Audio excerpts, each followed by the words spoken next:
Hello, everybody. Good evening and welcome to World Talks here on TVP World. My name's Don Arleth. 10 to 12 days, that's the new deadline U.S. President Donald Trump has given Moscow to show progress towards ending the war in Ukraine. Trump made the announcement during a meeting with British Prime Minister Keir Starmer in Scotland, expressing disappointment in Russian President Vladimir Putin and frustration over the lack of progress towards a ceasefire. And now joining me to discuss this and other threads is Ukrainian MP from the European Solidarity Party, Oleksiy Goncharenko. Oleksiy, great to have you. Thanks for coming on. Hello. Now, I'm going to go ahead and play this soundbite for our audience. So let's go ahead and see that from President Trump when he was talking with Keir Starmer. I'm going to make a new deadline of about 10 or 12 days from today. No reason in waiting. There's no reason in waiting. It's 50 days. I want to be generous, but we just don't see any progress being made. Now, Oleksiy, we've heard Donald Trump is losing patience with Vladimir Putin. Now, all of a sudden, this 10 to 12 day deadline. What are your thoughts? My thought is that it sounds better than 50 days, and it sounds better when President Trump was saying that in general it's not his war and all this stuff. So President Trump is more and more involved. The deadline is the right thing to speak with Russia because the only language Putin understands is the language of strength. So finally Trump speaks this language, and this is good. It gives some hope. So I hope it will work.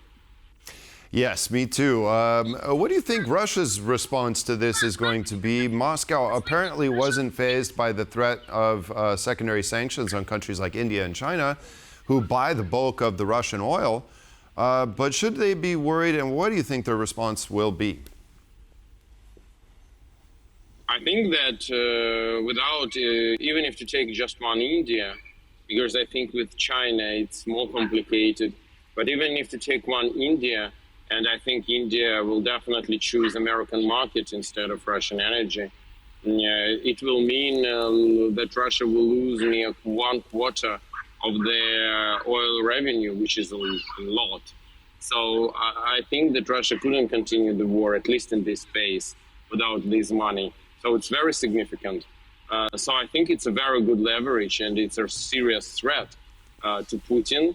And that's why I think that it is really possible that Putin will go to negotiation table and will realize that he needs to stop the war. The U.S. and Chinese diplomats are meeting in Stockholm for trade talks. How much of these discussions do you think will concentrate on China's role in providing dual-use goods, all the parts for their drones, drone engines for Shaheds, and all the things that they provide Russia to wage their war on Ukraine? I think it's definitely on the table. I think it is discussed. And I think that for China, it's also a serious challenge because they have some understanding, at least now, with the United States. But if the secondary sanctions will be introduced, that will mean that the whole trade war between China and the United States is back again, because it will mean again more than 100% tariffs. But we don't know what exactly will President Trump do. Even if the law will be voted, it will say that it is up to the president how to use this law. Also, we know that the House of Representatives is already in recess till September. So it's more than 1 month ahead.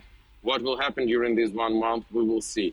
But once again, it's clear that Trump now is involved and he wants to finish the war, and he understands how to speak with Putin. And all the way how Putin played games with him before, it doesn't work anymore. Well, do you think that there's a way for Vladimir Putin to continue to maybe show some kind of goodwill, but really essentially, you know, in Donald Trump's words, continue to tap him along? I think Putin exhausted this possibility already. He used this and he won, I don't know, half a year, we can say, maybe a little bit less, but it's finished. And also what is important, okay, Putin bought this in 5 months, and he made these offensives during these 5 months. But what are his results? During these 5 months on the battlefield, yes, they took some territory. Yes, it's painful for us. Yes, they killed a lot of innocent people. But Russia is no closer to a complete victory, what they are looking for, than they were 5 months ago. So it's hard to say about Putin's logic, but really the threat is serious. The gains are really incremental and small. Yeah, so what for to continue?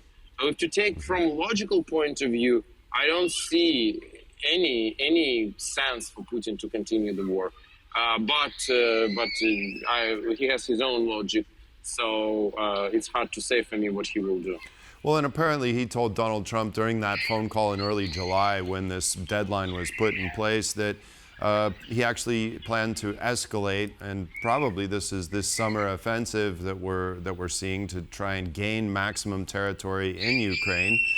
But I want to raise another point, and this is Austria's foreign minister saying that just after Trump was inaugurated and he went over the head of Ukraine and the European allies, talking to Putin, he had pretty much offered eastern Ukraine and Crimea on a silver platter. Yet Vladimir Putin refused that offer. Why do you think that Vladimir Putin would refuse such a generous offer by the U.S. president to go ahead and end the war? Because Putin still believed, at least believed, maybe he still believes, that I don't know, that he can achieve his maximum goals. To take Ukraine completely under control and things like this. I think maybe, I hope that now Putin realizes that he can't do this. That's it. So he just can't. So, but again, we will see. Maybe Putin was waiting that Trump will leave Ukraine alone completely, will give up on Ukraine. Fortunately, it also didn't happen. Yes, there were problems. Yes, there were some pauses in military supply, but still, and now the system is different. But still, weapons is coming to Ukraine, and now Europe is buying these weapons for Ukraine.